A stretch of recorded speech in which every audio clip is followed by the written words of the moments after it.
Hi dancers, I'm Rachel Fine. I'm a registered dietitian nutritionist and founder of To The Point Nutrition.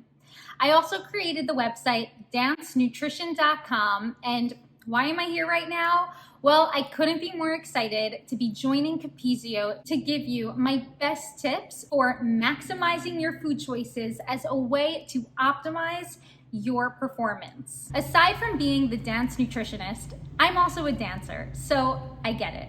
I understand firsthand the physical, emotional, and mental demands that we dancers face. As a result, I've decided to dedicate my entire career to educating you about how to fuel your performance for a sustainable and long-lasting career that is, of course, injury-free. As dancers, we are artistic athletes. That means that our nutritional needs are different from those of the general population. Now, there's no doubt that given the current circumstance of living in a global pandemic, dancers worldwide are struggling with studio closures, performance, and even season cancellations, and, well, what seems like a major pause that's been placed on our system. So in today's video, we're going to discuss a few of my best tips for navigating this uncertain and, of course, unprecedented time. For the past several months, most of us have been stuck at home, hopefully trying to make the best of keeping up with our dance routine, despite not being able to get into the studio. There's no doubt that this can pose a ton of mental anxiety and stress. With so much still unknown about our current situation, it can be very difficult to navigate such a confusing time. So how does all of these emotions, all of this uncertainty, and perhaps all of this anxiety even relate to our food choices and how we're, well, fueling our performance? I hear from many dancers about how they should be fueling through such a time where perhaps you might not be dancing to the intensity that you're used to.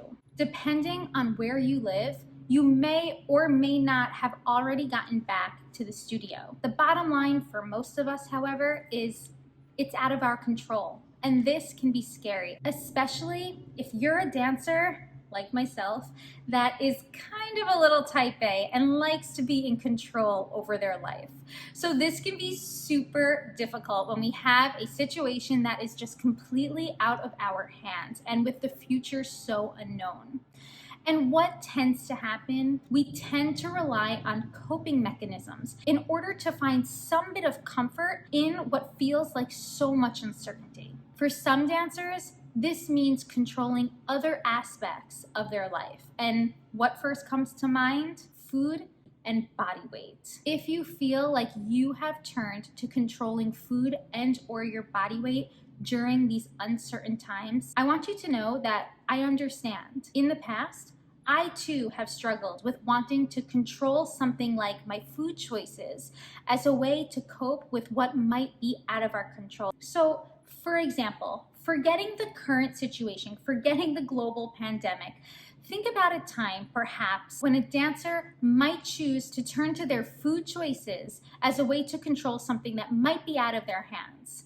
Well, what comes to mind for me? An audition. It is very common for dancers to think if they control their food, if they implement certain restrictive rules over their food choices, they will be able to grasp some bit of control over their current situation, and perhaps maybe it's striving for a specific role in a show. Here's the problem. Eating, it's a very biological process, and we can only exert so much control over such a biological process. Now, I discuss this a lot with the dancers that I work with in my online program, The Healthy Dancer, which I'll fill you in on a bit later. But trying to control an innate biological systems such as fueling our body or maintaining energy balance is actually not a sustainable approach. And the reason for that is because our body has specific biological and even psychological mechanisms in place that can somewhat revolt against the external control that you're attempting to place on your food choices. So one of my most basic examples about this is, as humans, we're curious beings. We somewhat always want what we don't already have. That's the whole purpose of what we strive for and what keeps us going and motivated. But the same holds true for our food choices. If you're telling yourself you can't eat pizza or you can't eat dessert, guess what? Down the road, you're gonna want it. Bottom line, restrictions breed desires. I want you to remember that. How about body weight? Well, when we try to control our body weight or try to maintain a weight that isn't perhaps sustainable for our body, perhaps it's too low of a weight that's supporting our metabolic and physical needs as dancers, well, the same thing happens. Our body tries to revolt against this. Increasing your cravings and your hunger levels are just some of the biological repercussions of attempting to maintain a body weight that is too low for one specific body and or attempting to maintain a highly restrictive caloric diet. So how can we navigate such an uncertain time when so much is out of our control? Well, first realize that you can control something, but instead of trying to control your food choices and your body weight, I want you to control your reaction to thoughts that make you feel anxious or perhaps down about your body or about the future or about your dance abilities.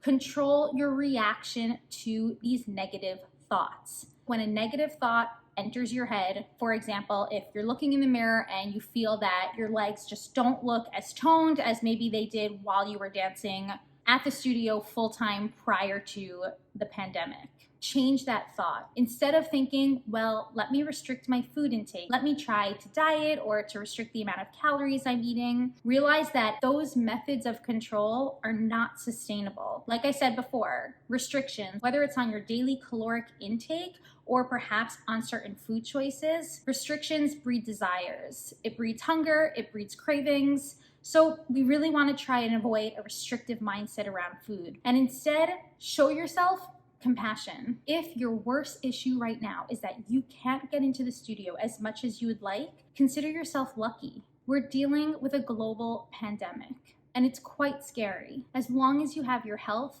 that's what's most important. Perhaps when such thoughts enter your mind and you start feeling anxious, ask yourself, what could help me right now? It's not going to be a restricted diet. It's not going to be skipping out on that meal or snack. Maybe it's a walk. Maybe it's picking up a new hobby, like knitting. Dancers can never have enough warm-up clothing, right? Maybe it's reading a book or listening to music. Perhaps turn to other activities as a way to better handle such an uncertain time.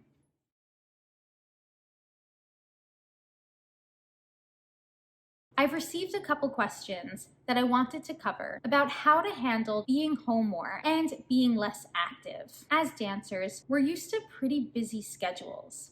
Whether you're balancing classes, rehearsals, performances, and perhaps you're also balancing a job and or academic schoolwork on top of it, there's no doubt that dancers are pretty good multitaskers, and we're just used to busy schedules. One of the biggest questions that I'm receiving these days is, Rachel, how much should I actually be eating while I'm stuck at home?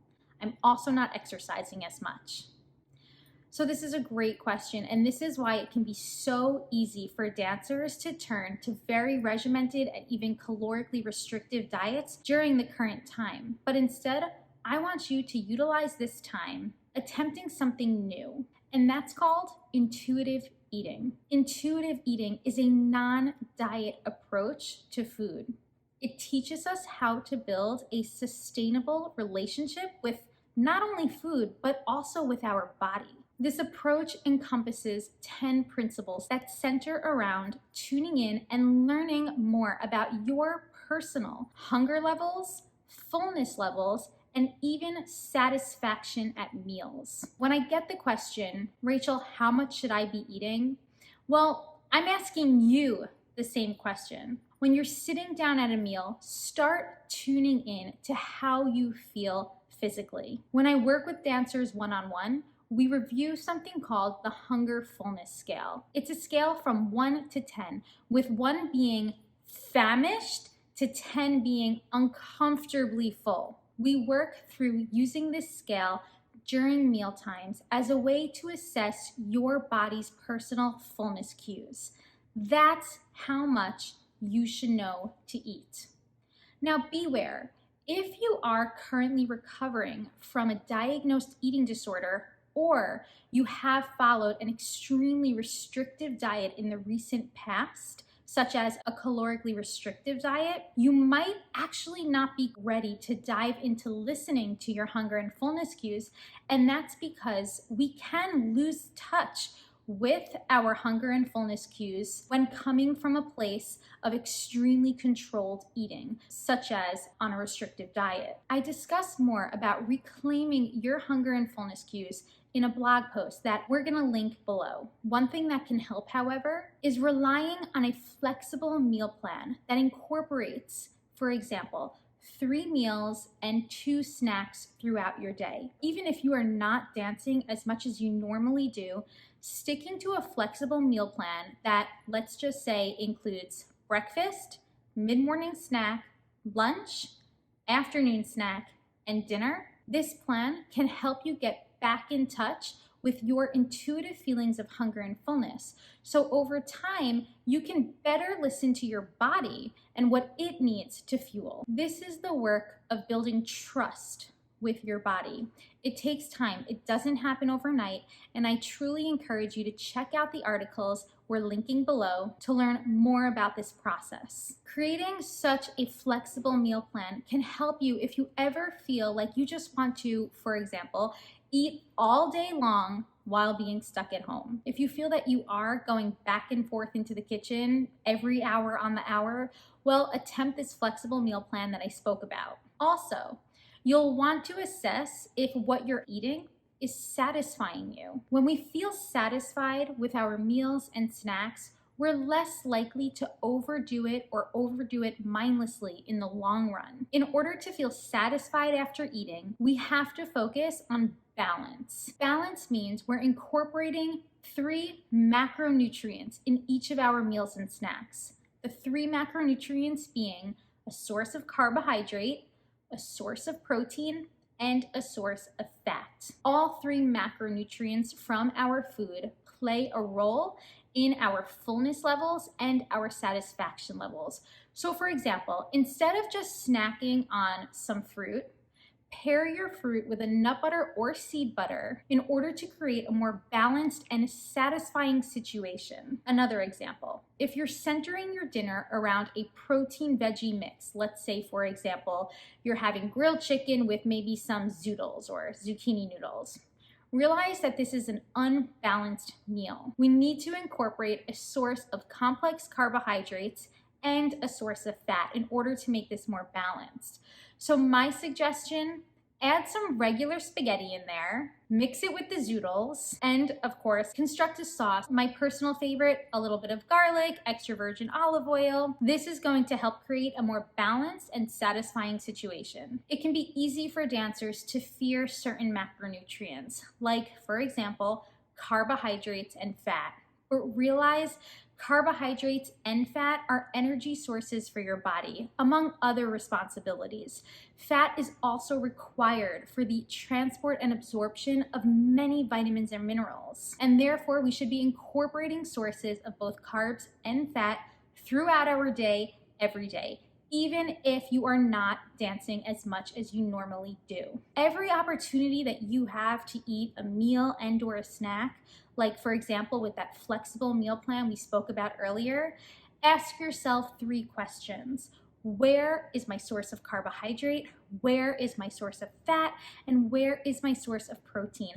I'm linking an article that breaks this down a little bit more and focuses on certain types of foods to incorporate within each of these macronutrients. For example, choosing complex carbohydrates that are higher in fiber and therefore going to sustain your energy levels for longer.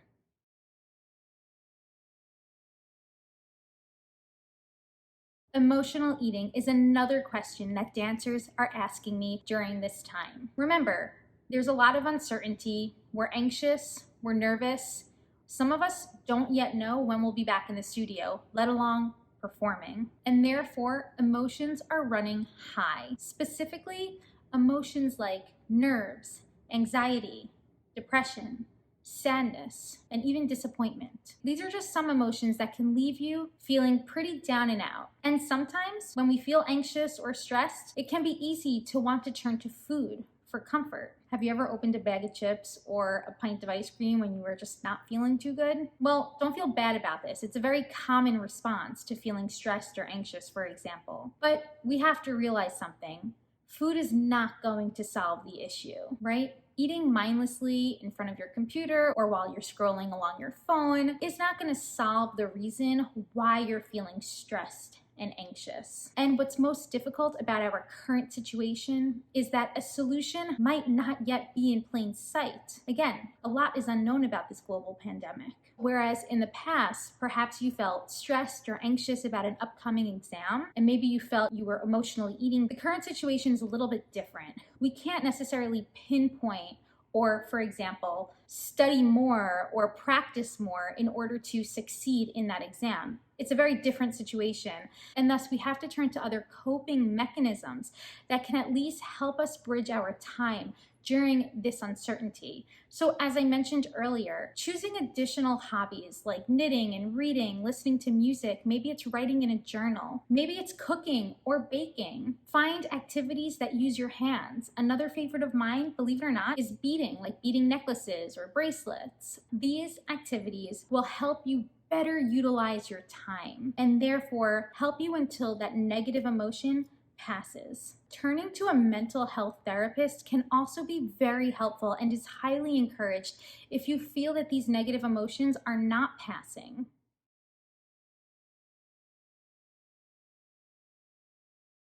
Another major question that I get is, Rachel, how do we survive low levels of exercise or dance? Most of us have not been able to keep up with our normal routine, and that can be, I'm not gonna lie, very difficult. It's difficult for my own self. But on the flip side, this is where we have to start building trust and compassion with our current situation. Right now, most of us worldwide cannot dance and perform in the way that we want to.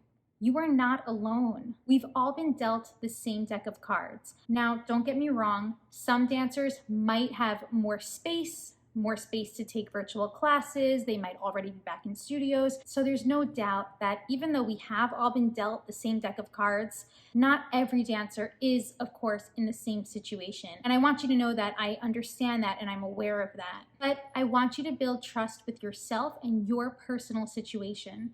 Realize that at the end of the day, this is temporary. We will get back into the studio. We will get back to opportunities of being on stage and doing what we love, which is dance. So if we have to take 2 steps back in order to take 1 step forward, be okay with that. You are not alone. Try to lessen your expectations. This can be tough. I get it. As dancers, we have high standards and high expectations. But for the current time, I just want you to try and set those expectations a little lower. Don't expect from yourself what you might expect if you were dancing in the studio full time right now. Your progress might be slower, and that's okay. Like I said, at the end of the day, this is a temporary situation. We will get back to some sense of normalcy. I can't yet promise when that's going to be, but it will be. I'm not saying to just throw, dance, and exercise and cross-train at the window. I still want you to do what you love. Just be a little bit more patient with what you can handle in the space you have. Choose to dance and cross-train because you enjoy it, because you love it, and because down the road you want to improve. Just remember that right now you might not be able to see improvements at the rate that you would have seen perhaps when in the studio. And again, be patient, be understanding, and be okay with that. It's temporary.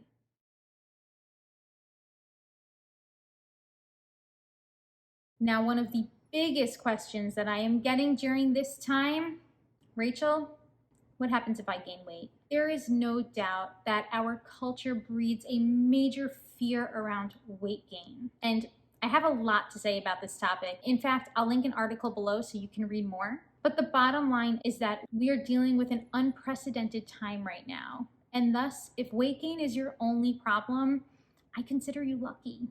Logistically, stick to that consistent meal plan that incorporates balanced meals and snacks to best serve your body and its personal nutritional needs. And if a couple pounds do come on, be patient with yourself and trust the fact that implementing hard, fast rules on your food, such as following a calorically restrictive diet or perhaps omitting carbs or omitting fats from your diet, it's not going to last long term. It's going to put you at risk for injury. And bottom line, it's going to make eating really miserable and unhappy. As I said before, those 3 macronutrients all play roles in our satisfaction, and it's important to choose meals and snacks that are satisfying you because that's how you're going to best set yourself up to tune into those fullness cues. Now, if you're feeling overly anxious about this, then I suggest you reach out to me. I work with dancers both one-on-one and even in groups to help them navigate a personalized plan to not just figure out how to fuel your performance, but also to build confidence in your body. The bottom line, I want dancers to love their body. And if you're feeling like you're just not there right now, then please reach out to me. You can visit my websites, dancenutrition.com and pointnutrition.com, to learn more about the services that I offer dancers. I have an online course and multiple ebooks that can help you navigate your performance nutrition. And if you want to learn more about finding confidence in your body, then I suggest you sign up for my 5 Days to Body Confidence Challenge, which is exclusive to dancers. You'll join me and thousands of other dancers who have already dived into 5 activity-filled days of building a better body image. This challenge is not only fun, but it's also free. So I'll share the link below. Make sure to join. It's been a pleasure educating you today. I hope we covered some of your most burning questions about how to handle the unprecedented time. Remember, as dancers, it's not only our physical health that's important to focus on.